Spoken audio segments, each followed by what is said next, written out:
नमस्कार, आप देख रहे हैं न्यूज वन इंडिया। मैं हूं आपके साथ पंकज यादव। करते हैं बुलेटिन की शुरुआत बड़ी खबर के साथ। तो लखनऊ से बड़ी खबर, जहां पर लोकसभा चुनाव में हुआ है बड़ा उलटफेर। यूपी में सपा कांग्रेस गठबंधन बनी है बड़ी पार्टी। यूपी में समाजवादी पार्टी और कांग्रेस ने 43 सीटों पर जीत दर्ज की है। एनडीए गठबंधन को 36 सीटों पर मिली है जीत। उत्तर प्रदेश में 37 सीटों पर सपा ने जीत दर्ज की है और यूपी में 6 लोकसभा सीटों पर कांग्रेस ने जीत दर्ज की है। रायबरेली से राहुल गांधी यहां पर 39,000 से ज्यादा वोटों से जीते हैं। वहीं अमेठी से अगर बात करें तो केएल शर्मा इस दौरान 1,67,000 से ज्यादा वोटों से यहां पर जीते हैं। वहीं सहारनपुर से इमरान मसूद 64,000 से ज्यादा वोटों से यहां पर जीते हैं। वहीं सीतापुर की अगर बात करें तो राकेश राठौर यहां पर करीब 90,000 वोटों के आसपास से जीते हैं। वहीं इलाहाबाद से उज्जवल रमण ने 58,000 वोटों से ज्यादा जीत दर्ज की है। बाराबंकी से तनुज पुनिया ने भी इस दौरान 2,15,000 से ज्यादा वोटों से वो जीते हैं। बीजेपी के कई दिग्गजों की करारी हार भी यहां पर देखने को मिली है। तो बड़ी खबर आपको बता रहे, जहां पर बीते दिन आपको बता दें कि चुनाव परिणाम सामने है और ऐसे में कई दिग्गजों को हार का सामना करना पड़ा। कुल मिलाकर बात की जाए तो लोकसभा चुनाव में बड़ा उलटफेर हुआ है। यूपी में सपा कांग्रेस गठबंधन बनी है बड़ी पार्टी और कुल मिलाकर बात की जाए तो यूपी में सपा कांग्रेस ने 43 सीटों पर जीत दर्ज की है। पिछले चुनाव की बात करें 2019 की तो इस दौरान कांग्रेस को 1 ही सीट मिली थी, जबकि समाजवादी पार्टी को 5 सीटें मिली थी। लेकिन इस बार दोनों ने बड़ा ही कमाल किया है और 43 सीटों पर जीत दर्ज की है। एनडीए की अगर बात करें तो एनडीए गठबंधन को भी 36 सीटें इस दौरान मिली हैं और उत्तर प्रदेश में 37 सीटों पर समाजवादी पार्टी ने जीत दर्ज की है। यूपी में 6 लोकसभा सीटों पर कांग्रेस ने जीत दर्ज की। 2019 में 1 सीट और इस बार 6 सीटें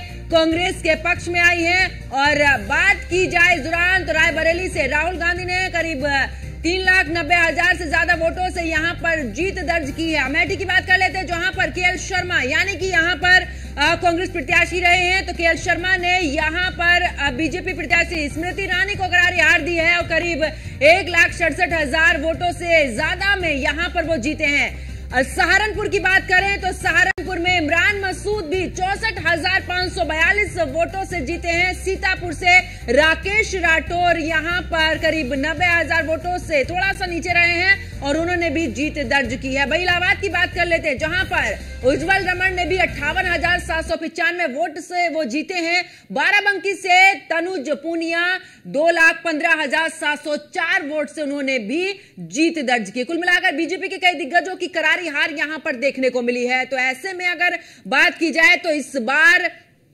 इंडिया गठबंधन ने कमाल किया है, क्योंकि हमने बीते चुनाव भी देखे थे। 2014 से लेकर 2019 के 2 ऐसे चुनाव रहे जहां पर सीटें कम होती चली गई। लेकिन इस बार जिस तरीके से इंडिया गठबंधन ने मेहनत की और उस मेहनत का असर भी देखने को मिला है उत्तर प्रदेश में, खास करके अगर समाजवादी पार्टी की बात की जाए।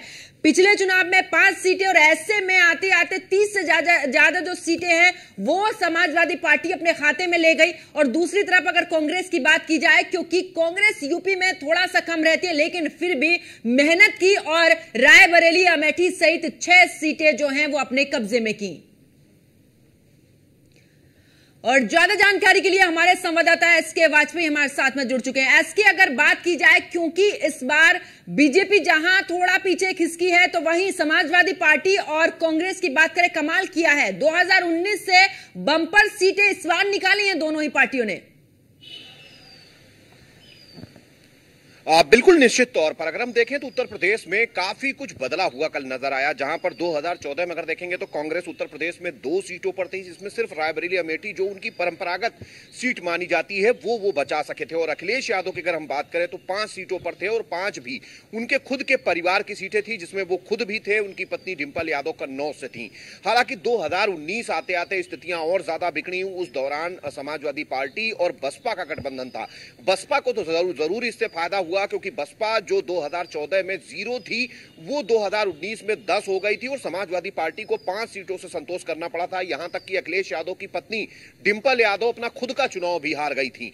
तो निश्चित तौर पर समाजवादी पार्टी हो या कांग्रेस हो या फिर बहुजन समाज पार्टी हो, किसी को बहुत ज्यादा फायदा नहीं हुआ था। हालांकि बसपा जरूर अखिलेश यादव के साथ गठबंधन में 10 सीटें जीतने में कामयाब रही थी, लेकिन कांग्रेस का खासा नुकसान हुआ था, क्योंकि कांग्रेस अपनी अमेठी सीट भी खो चुकी थी। अब 2024 में निश्चित तौर पर चाहे वो कांग्रेस हो, समाजवादी पार्टी हो, उसके लिए बड़ी संजीवनी जरूर है, क्योंकि खासतौर पर जब लगातार कांग्रेस और समाजवादी पार्टी उत्तर प्रदेश में अपनी खोई हुई जमीन वापस पाने की कोशिश कर रहे हो, तो ऐसे में ये बम्पर हम कहें कि जो परिणाम है वो निश्चित तौर पर ये बताने के लिए काफी है कि लोगों में काफी गुस्सा था।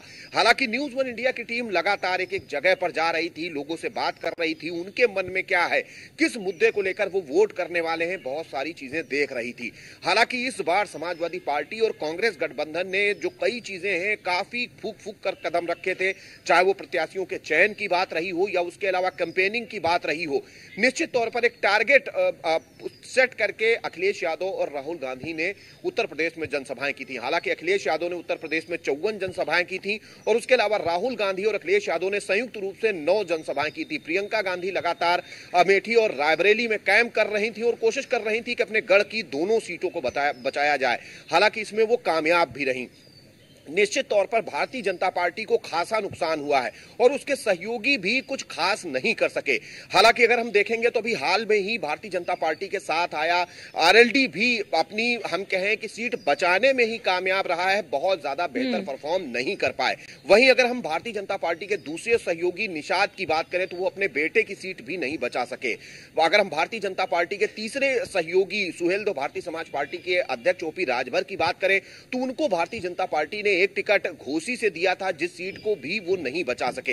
हालांकि इस चुनाव के पहले जब वो मंत्री नहीं बनाए गए थे उस दौरान भी घोसी सीट पर दारा सिंह चौहान भारतीय जनता पार्टी के टिकट पर चुनाव नहीं जीत पाए थे। तो निश्चित तौर पर ये दोनों सीटें हार गई। वहीं अगर हम भारतीय जनता पार्टी के तीसरे सहयोगी अनुप्रिया पटेल की बात करें तो उनको भी भारतीय जनता पार्टी ने गठबंधन के तहत 2 सीटें दी थी, जिसमें से एक सीट पर अनुप्रिया पटेल खुद मिर्जापुर से मैदान में थी। उसके अलावा रॉबर्ट्सगंज सीट भी भारतीय जनता पार्टी ने अपना दल को गठबंधन में दी थी, वो सीट भी अपना दल नहीं बचा सका।